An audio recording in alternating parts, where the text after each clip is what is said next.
Good morning, students. Welcome to MT's classroom, Maharani College, Pedapuram. Already last క్లాస్లో మనం అసలు air pollution అంటే ఏంటో డెఫినేషన్ చెప్పుకోవడం జరిగింది.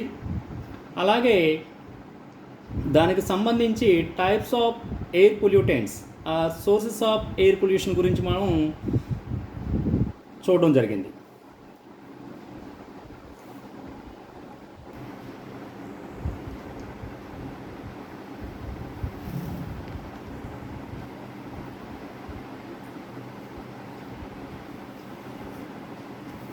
అంటే ఈరోజు క్లాస్లో మనం చూడవలసింది ఏంటంటే ఎఫెక్ట్స్ ఆఫ్ ఎయిర్ పొల్యూటెంట్స్, అంటే టైప్స్ ఆఫ్ ఎయిర్ పొల్యూటెంట్స్ గురించి మనం చూసాం.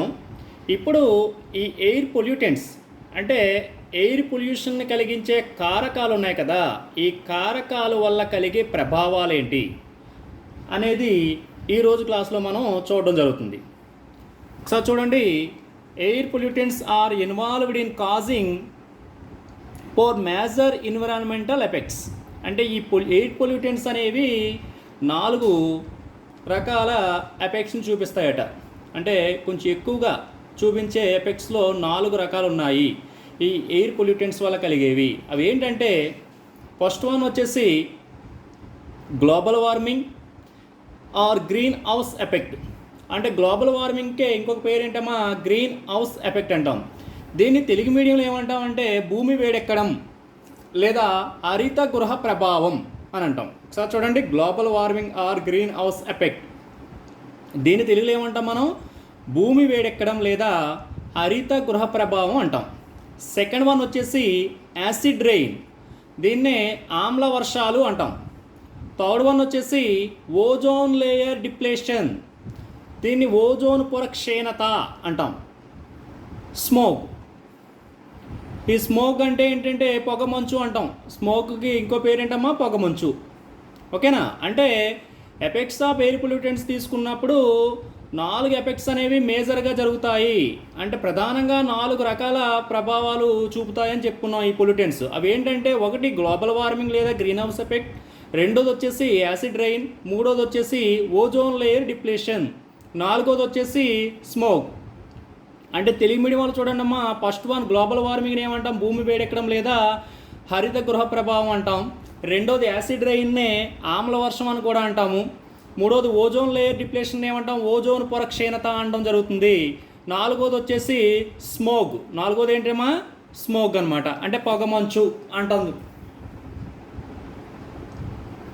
అయితే ఇందులో ఫస్ట్ వన్ ఏంటంటే గ్లోబల్ వార్మింగ్. అసలు గ్లోబల్ వార్మింగ్ అనేది ఏ విధంగా వస్తుంది, అది దానివల్ల కలిగే ప్రభావాలు ఏంటి, అలాగే దాన్ని నివారించే మార్గాలు ఏంటి, ఈ విధంగా మనం 1 by 1 చూద్దాం ఈ 4 గురించి. అందులో ఫస్ట్ వన్ చూస్తే కనుక గ్లోబల్ వార్మింగ్. అయితే గ్లోబల్ వార్మింగ్ అనే దాన్ని ఏ విధంగా చెప్తున్నాం ఒకసారి చూడండి.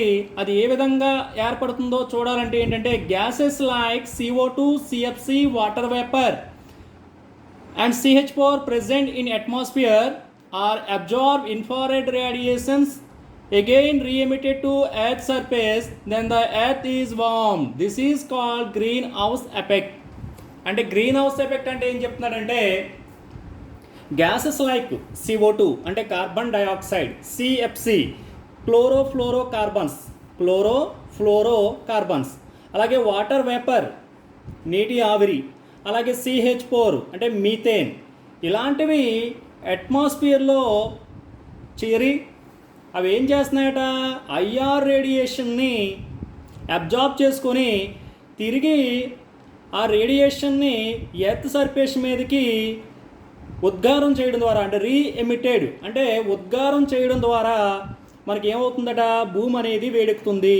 ఈ విధంగా భూమి అనేది వేడెక్కడాన్ని గ్లోబల్ వార్మింగ్ లేదా గ్రీన్ హౌస్ ఎఫెక్ట్ అంటాము. దీన్ని తెలుగు మీడియంలో ఏమంటున్నామా, హరిత గృహ ప్రభావం అని అంటాం అనమాట. దీన్ని this is discovered by T Fourier in 1927. ఈ విధంగా జరగడాన్ని ఎవరు కనుగొన్నారు, టీ ఫోరియర్ అనేవాడు 1927లో దీన్ని డిస్కవర్ చేయడం జరిగిందట. So this is called as global warming. ఇది గ్లోబల్ వార్మింగ్ అంటే. ఓకేనా?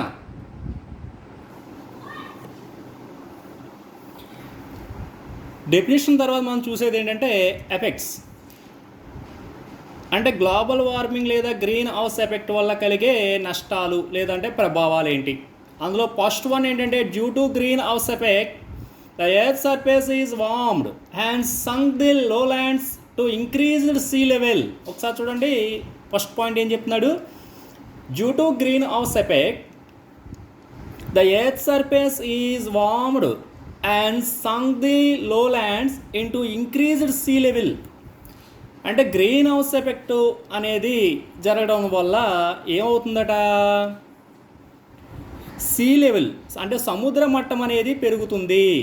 ఈ సముద్ర మట్టం పెరగడం వల్ల ఏమవుతుందంటే పల్లపు భూములు అంటే లో ల్యాండ్స్ అంటే ఎత్తు తక్కువగా ఉండే భూములు అనేవి ల్యాండ్స్ అనేవి ఏమవుతాయట, మునిగిపోతాయి. ఇది ఫస్ట్ పాయింట్.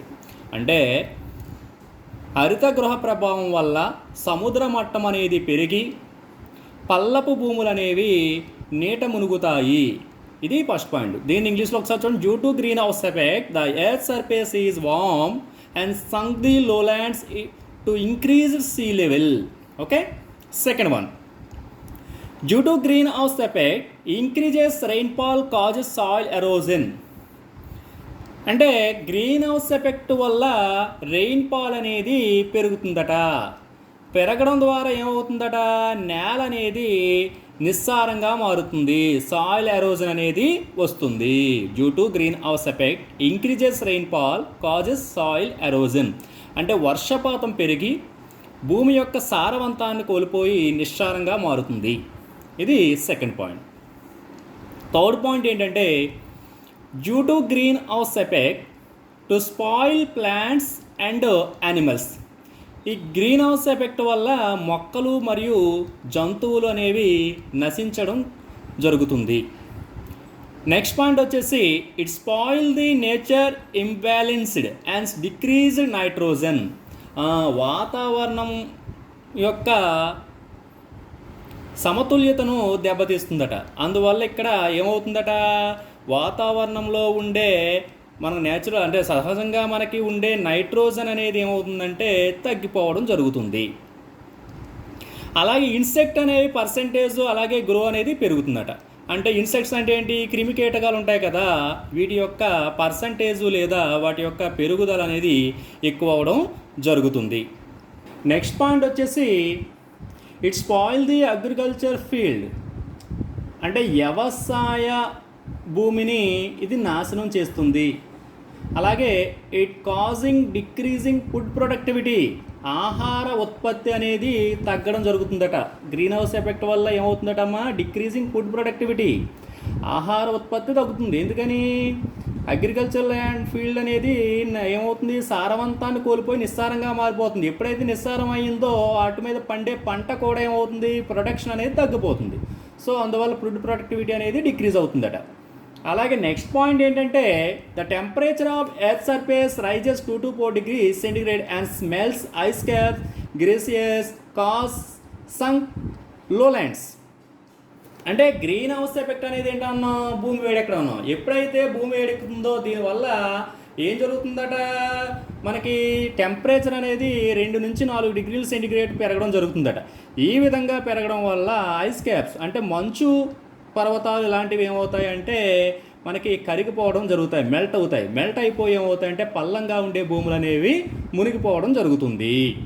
ఇక నెక్స్ట్ పాయింట్ వచ్చేసి CO2 అనేది ఏమవుతుందట, వాతావరణంలో పైకి వెళ్ళి అక్కడ అది ఏమవుతుందంటే CO గ్యాస్గా మారిపోతుంది. అంటే CO2 అనేది మనం ఆల్రెడీ చెప్పుకున్నాం, CO2 అనేది అంత ప్రమాదకరమైన వాయువు కాదు, కానీ CO అనేది ఏమవుతుంది, ప్రమాదకరమైన వాయువు అన్నాం. ఈ CO2 అనేది ఏమవుతుందంటే సన్లైట్ని తీసుకొని అది CO కింద మారిపోతుంది. ఈ విధంగా CO2 అనేది ఏమవుతుందంటే గ్రీన్ హౌస్ ఎఫెక్ట్ వల్ల CO అనే పాయిజనస్ గ్యాస్గా కన్వర్ట్ అయిపోతుంది. నెక్స్ట్ చూడవలసింది ఏంటంటే కంట్రోలింగ్ మెజర్స్. అంటే ఈ గ్రీన్ హౌస్ ఎఫెక్ట్ లేదా గ్లోబల్ వార్మింగ్ అదే ఏంటమ్మా హరిత గృహ ప్రభావాన్ని నివారించే పద్ధతులు ఏంటి అనేది చూస్తే కనుక ఫస్ట్ పాయింట్ వచ్చేసి to minimized usage of fossil fuels, use only solar and biomass nuclear energy. అంటే ఫాసిల్ ఫ్యూయల్స్ అంటే శిలాజ ఇంధనాలు అనేవి వాడడం తగ్గించాలి.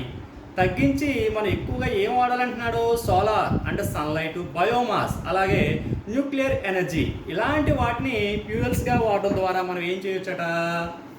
గ్రీన్ హౌస్ ఎఫెక్ట్ని కంట్రోల్ చేయొచ్చు. సెకండ్ పాయింట్ వచ్చేసి to control usage of green house gases especially control the CFCs అంటే క్లోరోఫ్లోరోకార్బన్ అనే వాటిని మనం యూసేజ్ చేయడం తగ్గించాలట. అంటే ఈ క్లోరోఫ్లోరోకార్బన్స్ అనేవి దేని ద్వారా రిలీజ్ అవుతాయని చెప్పాను నేను. ఏసీస్, రిఫ్రిజిరేటర్స్ వాడటం వల్ల మనకి ఈ సిఎఫ్సీలు అనేవి బయటికి రిలీజ్ అవుతాయి. అంటే వాటిని వాడకం అనేది తగ్గించాలి. అలా తగ్గించడం ద్వారా ఏమవుతుందంటే మనం గ్రీన్ హౌస్ ఎఫెక్ట్ని మనం కంట్రోల్ చేయొచ్చట. థర్డ్ పాయింట్ వచ్చేసి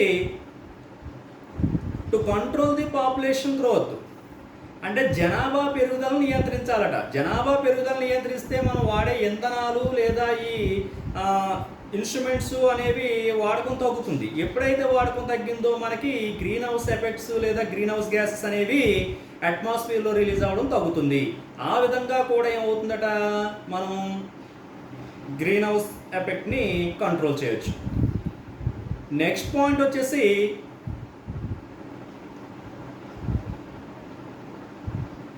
soil green house gases present in atmosphere.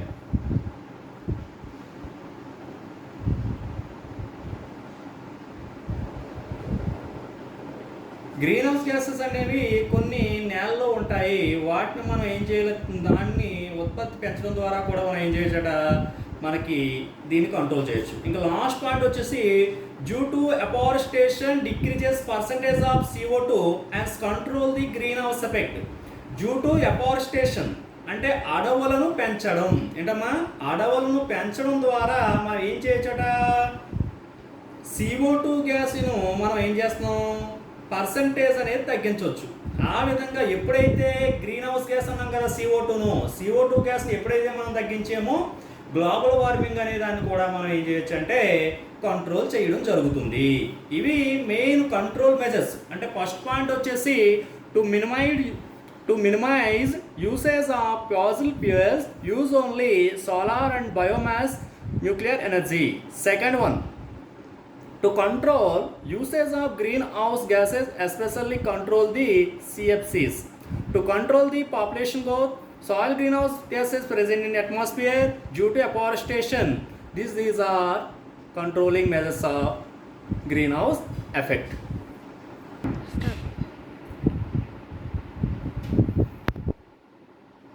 Second వచ్చేసి యాసిడ్ రైన్ అని గురించి చెప్పుకున్నాం. యాసిడ్ రైన్నే మనం తెలుగులో ఏమంటున్నామా? ఆమ్ల వర్షం. అసలు ఈ యాసిడ్ రైన్ అనేది ఏ విధంగా ఏర్పడుతుంది? యాసిడ్ రైన్ అనేది ఏ విధంగా ఏర్పడుతుంది అంటే the oxides such as nitrogen and sulphur oxides are reacts in presence of light forms H2SO4 HNO3. These are mixed into HCl and comes to the earth along with rain water. It is called acid rain. ఒకసారి చూడండి ఏమన్నాడంటే definition oxides of nitrogen and sulphur అంటే sulphur మరియు nitrogen oxides అనేవి sunlight ప్రెజెన్స్లో కనుక react అయ్యి మనకి ఏం చేస్తుందట? సన్లైట్ ప్రెజెన్స్లో ఈ ఆక్సైడ్స్ అనేవి HClతో రియాక్ట్ అయ్యి అది రెయిన్ వాటర్తో కలిసి ఎర్త్పై రెయిన్తో పాటు రావడం వల్ల రావడాన్ని ఏమంటున్నాం? యాసిడ్ రైన్ అంటాం. అంటే ఏమంటున్నాడమ్మా? నైట్రోజన్ మరియు సల్ఫర్ ఆక్సైడ్లు HCl సమక్షంలో చెరజరిపి వాతావరణంలో ఉండే నీటి ఆవిరి రూపంలో వాతావరణంలో చేరి మనకి రైన్ అంటే వర్షం వచ్చేటప్పుడు ఆ వర్షంతో పాటు అంటే వర్షం నీటిలో ఇవి కలిసిపోయి భూమిపై పడడం ద్వారా మనకి యాసిడ్ రైన్ అనేది ఏర్పడుతుంది. దానికి డెఫినేషన్ ఒకసారి చూడండి. The oxides such as nitrogen and sulphur oxides are reacts in presence of light forms H2SO4, HNO3. These are mixed into HCl and comes to the earth along with rainwater. It is called acid rain. Okay. అయితే ఈ acid rain చూసినప్పుడు మనకి acid రైన్లో sulphur oxides యొక్క percentage వచ్చేసి 60-70% ఉంటుందట. అదే nitrogen oxides యొక్క percentage చూస్తే 30-40% ఉంటుందట. ఈ విధంగా 60-70% sulphur oxides, 30-40% nitrogen oxides mix అయ్యి సన్లైట్లో ప్రెజెన్స్లో HClతో రియాక్ట్ అయ్యి వాటర్ అంటే రెయిన్ వాటర్తో పాటు కింద భూమిపై పడ్డాన్నే మనం ఏమంటున్నామా యాసిడ్ రెయిన్, ఆమ్ల వర్షం అంటాం. ఓకేనా. అయితే ఈ సల్ఫర్ ఆక్సైడ్స్, నైట్రోజన్ ఆక్సైడ్స్ అసలు ఏ విధంగా రిలీజ్ అవుతాయట? సల్ఫర్ ఆక్సైడ్స్ అనేవి ఏ విధంగా రిలీజ్ అవుతున్నాయి అంటున్నాడు. The coal and oil bond by power plants release SO2 into the air. అంటే బొగ్గు అలాగే ఆయిల్. అంటే ఆయిల్ అంటే ఏంటి? మనం వాడే ఇప్పుడు ఇంధనాలు అంటాం కదా, ఏంటవి? డీజిల్, పెట్రోల్ ఇలాంటివి పవర్ ప్లాంట్స్లో బర్న్ చేయడం ద్వారా, అంటే బొగ్గుని కానీ ఆయిల్స్ని కానీ పవర్ ప్లాంట్స్లో మనం బర్న్ చేయడం ద్వారా, మండించడం ద్వారా SO2 అనేది ఎయిర్లోకి రిలీజ్ అవుతుందట. అలాగే NOx అంటే నైట్రోజన్ ఆక్సైడ్స్ ఏ విధంగా రిలీజ్ అవుతాయి అంటున్నాడు. The incomplete combustion of fuels in various industries, automobiles. అంటే మనం కొన్ని ఇండస్ట్రీస్ అంటే పరిశ్రమల్లో ఉపయోగించే ఫ్యూయల్స్ని ఇన్కంప్లీట్ అంటే అసంపూర్ణంగా మండిన ఈ ఇంధనాలు, అలాగే వాహనాల్లో వాడే ఇంధనాలు అంటే పెట్రోల్, డీజిల్ అనేవి అసంపూర్ణంగా ఇన్కంప్లీట్గా బర్న్ అవ్వడం ద్వారా మనకి ఏమవుతుందంటే అందులో పొగ ద్వారా మనకి ఏమవుతుందంటే నైట్రోజన్ ఆక్సైడ్స్ అనేవి బయటికి రిలీజ్ అవుతాయి, ఇవి వాతావరణంలో కలుస్తాయి. ఈ విధంగా sulphur oxides, nitrogen oxides release అవుతాయి. ఈ విధంగా రిలీజ్ అయిన నైట్రోజన్, సల్ఫర్ ఆక్సైడ్స్ ఏమవుతాయంటే సన్లైట్ ప్రెజెన్స్లో మనకి HClతో రియాక్ట్ అయ్యి రెయిన్ వాటర్తో కలిసి ఆమ్ల వర్షం ఏర్పడడానికి దోహదం చేస్తాయన్నమాట. ఇది ఆమ్ల వర్షం అంటే ఏంటి definition.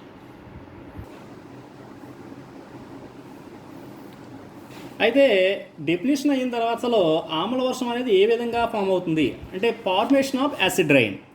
The following reactions are happened in the formation of acid rain. అంటే యాసిడ్ రైన్ అనేది ఏర్పడడంలో జరిగే రియాక్షన్స్ని చూద్దాం. నైట్రోజన్ అలాగే ఆక్సిజన్ ఇది సన్లైట్ ప్రెజెన్స్లో చర్యజరిపి మనకి NO నైట్రోజన్ మోనాక్సైడ్గా మారుతుందట. ఈ విధంగా NO కింద ఫామ్ అయింది, మళ్ళీ O2తో చర్యజరిపి మనకి NO2 నైట్రోజన్ డైఆక్సైడ్.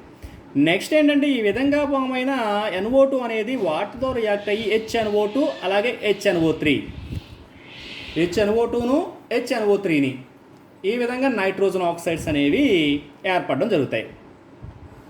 ఇందాక మనం నైట్రోజన్ తీసుకొని మనం ఆక్సిజన్తో జరిపి నైట్రోజన్ ఆక్సైడ్స్ ఫామ్ అవ్వడం చూసాం. ఇప్పుడు ఏంటంటే సల్ఫర్ తీసుకుంటాం. సల్ఫర్ తీసుకున్నప్పుడు SO2 అనేది ఏర్పడింది. ఈ SO2 మళ్ళీ హాఫ్ O2తో రియాక్ట్ అయ్యి SO3.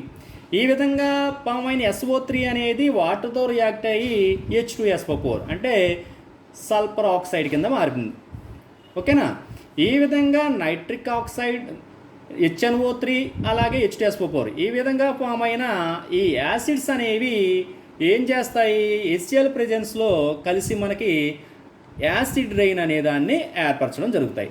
అయితే జనరల్గా మనకి ప్యూర్ రెయిన్ అంటే స్వచ్ఛమైన వర్షం నీటికి pH అనేది ఎంత ఉంటుందట?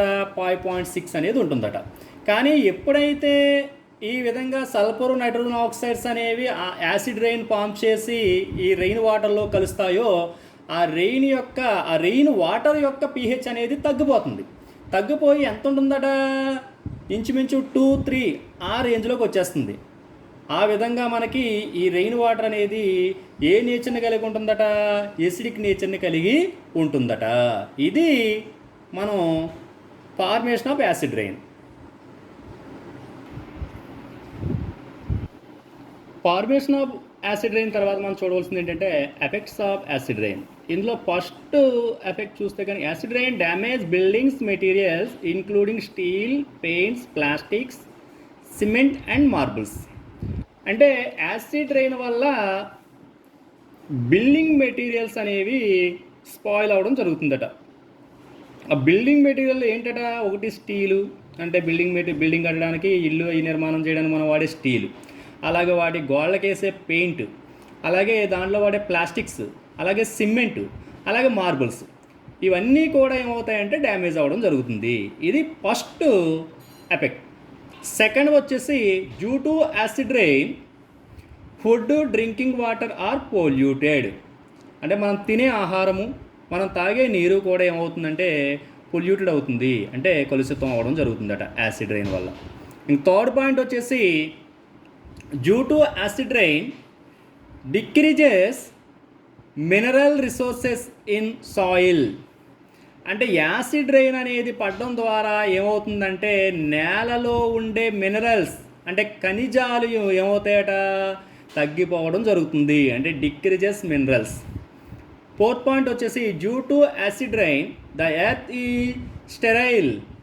స్టెరైల్ అంటే ఇంచుమించు నిస్సారం అంటాం కదా, భూమి సారవంతాన్ని కోల్పోతుంది అంటాం చూడు, అలాగా అది సారవంతాన్ని కోల్పోతుంది అనమాట. Next it spoil agriculture.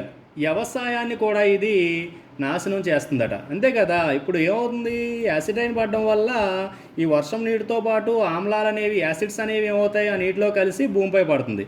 ఎప్పుడైతే భూమిపై పడిందో ఆ భూమి మీద పండే పంటల మీద పడే పంటలు అనేవి నశించడం జరుగుతుంది. ఆ విధంగా ఏమవుతుందంటే అగ్రికల్చర్ అనేది స్పాయిల్ అవ్వడం జరుగుతుంది. నెక్స్ట్ పాయింట్ వచ్చేసి NOx కాజెస్ మెటల్ కరోజన్. అంటే ఈ ఆమ్ల వర్షాలు ఏర్పడడానికి రీజన్ మనం చెప్పుకున్న దాంట్లో ఏంటి, నైట్రోజన్ ఆక్సైడ్స్ ఉంటాయన్నాము, సల్ఫర్ ఆక్సైడ్స్ ఉంటాయని చెప్పాం కదా. ఇందులో ఉండే నైట్రోజన్ ఆక్సైడ్స్ అనేవి ఏమవుతాయట, మెటల్ కరోజన్, అంటే మెటల్ అనేది త్రుప్పు పట్టేలా చేస్తుందట. నెక్స్ట్ పాయింట్ వచ్చేసి due to acid rain fishes, plants perish.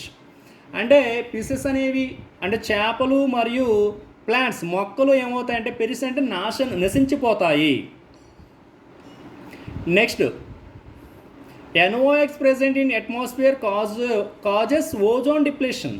ఈ నైట్రోజన్ ఆక్సైడ్ అనేది వాతావరణంలో చేరడం ద్వారా ఏమవుతుందట, ఓజోన్ డిప్లేషన్, అంటే ఓజోన్ పొర క్షీణత అనేది కూడా జరుగుతుందట. ఏ విధంగా అట, ఈ నైట్రోజన్ ఆక్సైడ్ అనేది ఓజోన్తో కలిసి ఓజోన్ ఏం చేస్తుందంటే O2, అంటే O3ని O2గా మార్చేస్తుంది. ఎప్పుడైతే O3 అనేది O2గా మారిపోయిందో ఓజోన్ డిప్లేషన్ అనేది ఏర్పడడం జరుగుతుంది. ఇంకా నెక్స్ట్ పాయింట్ వచ్చేసి acid rain effects the ability of the trees to tolerate cold temperatures. అంటే ఈ ట్రీస్ అంటే మన చెట్లు ఉంటాయి కదా, చెట్లు అనేవి కోల్డ్ టెంపరేచర్ని తట్టుకునే శక్తిని కోల్పోతాయట ఈ యాసిడ్ రెయిన్ వల్ల. అంటే acid rain affects the ability of the trees to tolerate cold temperature.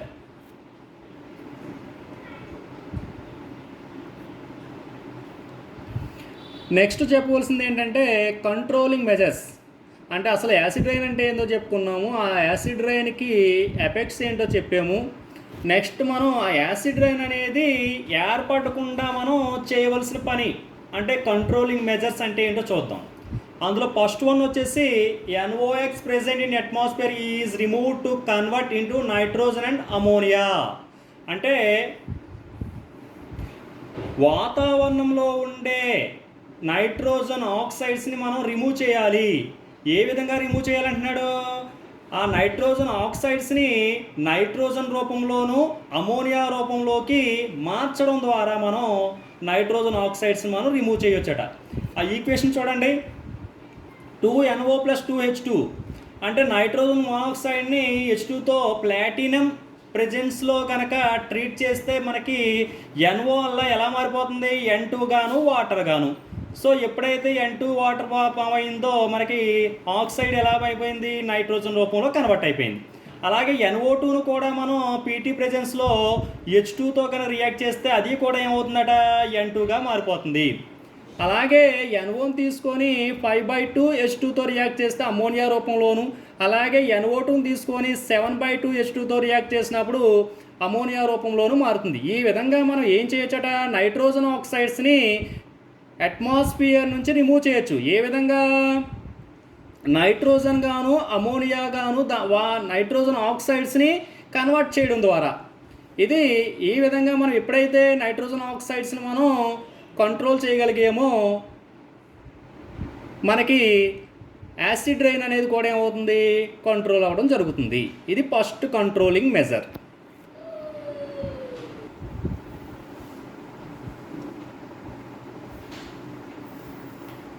Next ఏంటంటే సెకండ్ మెజర్ ఏంటట, NOx and SOx. Nitrogen oxides, sulphur oxides are present in atmosphere are remove to react with basic hydroxides. అంటే వాతావరణంలో ఉండే nitrogen మరియు sulphur ఆక్సైడ్ను basic hydroxide అంటే ఈ ఆక్సైడ్స్ని మనం ఏం చేస్తామట, బేసిక్ హైడ్రాక్సైడ్స్తో ట్రీట్ చేయడం ద్వారా మనం ఏం చేస్తామంటే వాటిని సాల్ట్స్ కింద మార్చేస్తాం. ఈ విధంగా మార్చేసి వాటిని ఏం చేయొచ్చట, వాతావరణంలో ఉన్న ఆక్సైడ్స్ మనం రిమూవ్ చేయొచ్చు. అంటే బేసిక్ హైడ్రాక్సైడ్స్కి ఎగ్జాంపుల్గా కాల్షియం హైడ్రాక్సైడ్, మెగ్నీషియం హైడ్రాక్సైడ్ తీసుకొని మనము ఈ సల్ఫర్ ఆక్సైడ్స్ని నైట్రోజన్ ఆక్సైడ్స్తో రియాక్ట్ చేస్తే మనకి ఏమవుతుందంటే కాల్షియం నైట్రేట్లోను, అలాగే మెగ్నీషియం సల్ఫేట్ రూపంలోను, కాల్షియం సల్ఫేట్ రూపంలోను ఇవి కన్వర్ట్ అయిపోతాయి.